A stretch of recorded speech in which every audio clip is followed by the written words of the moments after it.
Let us start with this short presentation based on thermochemistry. So first of all हम ये जानेंगे कि thermochemical equations क्या होते हैं। उससे पहले भी हम ये स्टडी कर लें कि what do we actually mean by thermochemistry। भी thermochemistry का मतलब क्या होता है। So according to Wikipedia, it is the study of heat energy associated with chemical reactions and or physical transformations. A reaction may release or absorb energy and a phase change may do the same such as in a melting and boiling. इसका मतलब ये है कि ये जो thermochemistry की field है, ये जो फील्ड है ये हीट एनर्जी से संबंध रखती है। हीट एनर्जी बेसिकली हीट से ही इसका काम है। थर्मो मीन्स हीट और केमिस्ट्री मीन्स उस हीट की केमिस्ट्री, यानी उस हीट की केमिकल स्टडीज़ हमको करना। बट कब उस हीट की केमिकल स्टडीज़ करना? हमें जब कोई केमिकल रिएक्शंस हो रही है, जब कोई फिजिकल ट्रांसफॉर्मेशंस हो रही है, कोई स्टेट चेंज हो रहा है, तो उस हीट का मेजरमेंट करना। This branch is known as thermochemistry. सबसे पहले हम ये देखेंगे कि what is thermochemical equation actually. Typically written thermochemical equations, one coefficient is reduced to the value of 1. This allows enthalpy value to be expressed as kilojoule per mole. एक balance thermochemical equation हम कैसे लिख सकते हैं? उसके लिए हमें सबसे पहले नॉलेज होनी चाहिए हीट ऑफ फॉर्मेशंस की।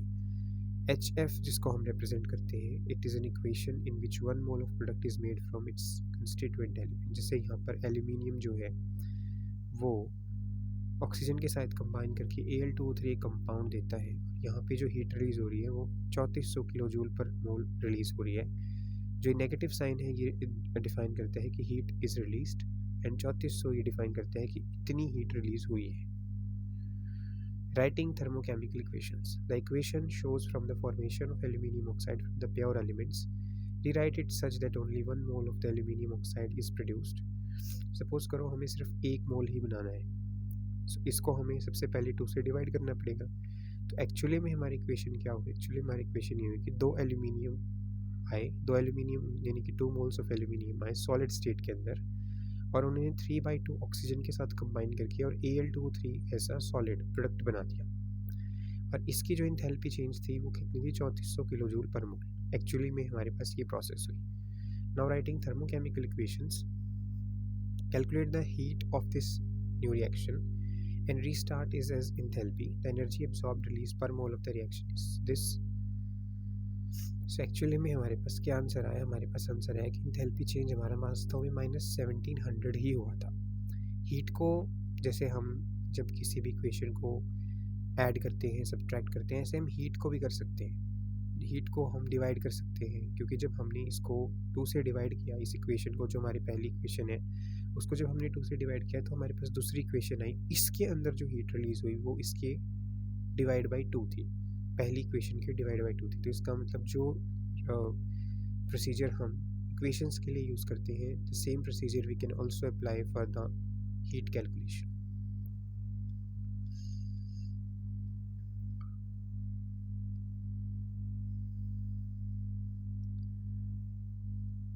सो नाउ अब हम ये स्टडी करेंगे कि व्हाट इज़ एक्चुअली कैलोरीमेट्री।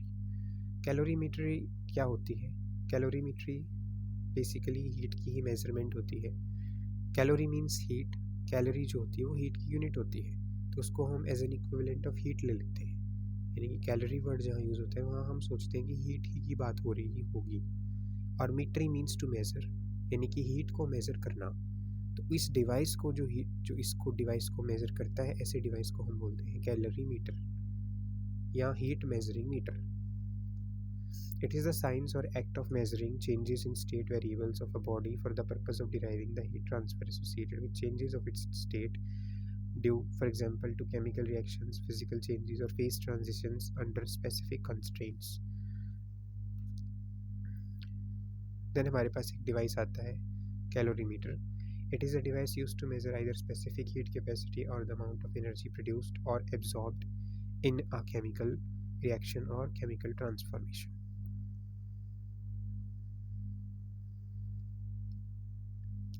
अब 2 टाइप की हमारे पास कैलोरीमेट्री आती है, यानी कि वही स्पेसिफिकली हीट ऑफ की मेजरमेंट 2 टाइप की होती है।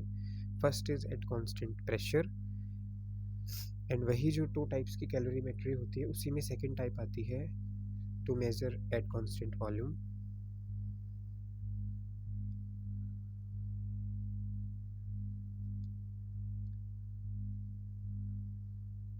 तो सबसे पहले हम ये देखेंगे कि इंथैल्पी क्या होती है। देखिए, इंथैल्पी कुछ नहीं होती, इंथैल्पी सिर्फ एक प्रॉपर्टी होती है सिस्टम की। किसी भी सिस्टम की थर्मोडायनेमिक प्रॉपर्टी इज इंथैल्पी, उसी को हम क्या बोलते हैं, उसकी इंथैल्पी। इंथैल्पी जनरली एक हीट कंटेंट होता है सिस्टम का, इस सिस्टम के अंदर कितनी हीट है उसको हम बोलते हैं इंथैल्पी। और ये एक स्टेट फंक्शन होती है, यानी कि ये स्टेट पे डिपेंड करती है। यानी कि जब आपने उस सब्सटेंस को हीट किया तो हीट करने के लिए आपने जो पाथ फॉलो किया, उस पाथ पे डिपेंड ना करके ये डिपेंड करती है कि आपने उस पाथ को फाइनली कहाँ पहुंचा दिया, इनिशियल से फाइनल पोजीशन पे आपने कहाँ से कहाँ उसको पहुंचा दिया।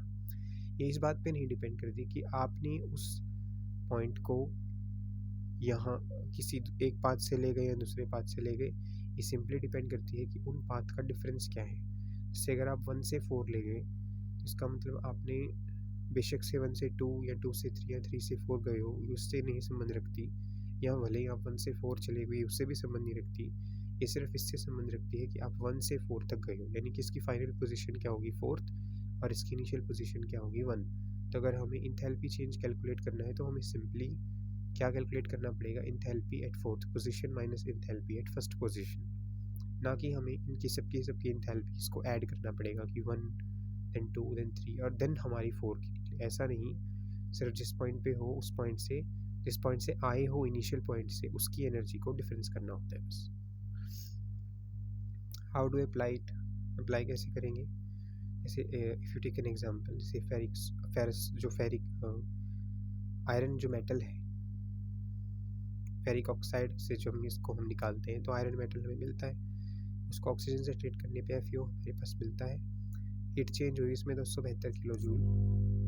इसी आयरन सॉलिड को जब 3/2 ऑक्सीजन के साथ ट्रीट करते हैं तो 825 किलो जूल हीट हमारे पास रिलीज होती है। अब इसमें क्वेश्चन ये आता है कि हमें इसमें कैलकुलेट करनी है कि स्टैंडर्ड इंथैल्पी ऑफ रिएक्शन क्या होगी, यानी कि इंथैल्पी एट स्टैंडर्ड कंडीशंस, यानी कि 25 डिग्री सेल्सियस यानी कि 298 केल्विन टेम्परेचर के ऊपर हमारी हीट कितनी होगी। तो इसके लिए हमें इक्वेशन को बैलेंस करना पड़ेगा और फाइनल इक्वेशन हमारे पास ये बनती है FeO2 plus half oxygen gives Fe2O3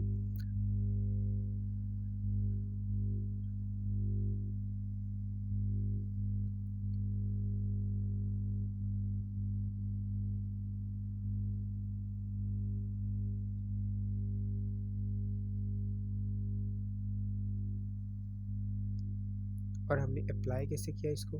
देखिए, हमने अप्लाई इसको ऐसे किया कि हमने सबसे पहले इक्वेशन 1 लिखी, उसके बाद हमने इक्वेशन क्या लिखी 2 लिखी। दोनों इक्वेशंस को हमने क्या किया, सिंपली ऐड कर दिया।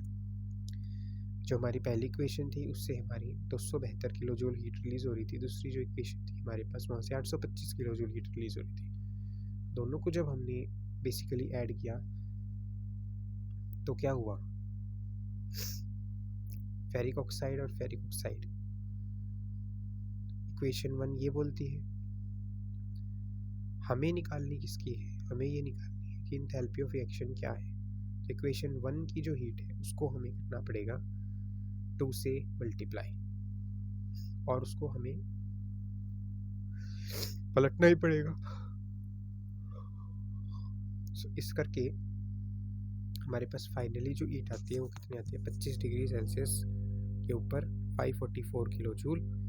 And this was all about our topic. So thank you so much.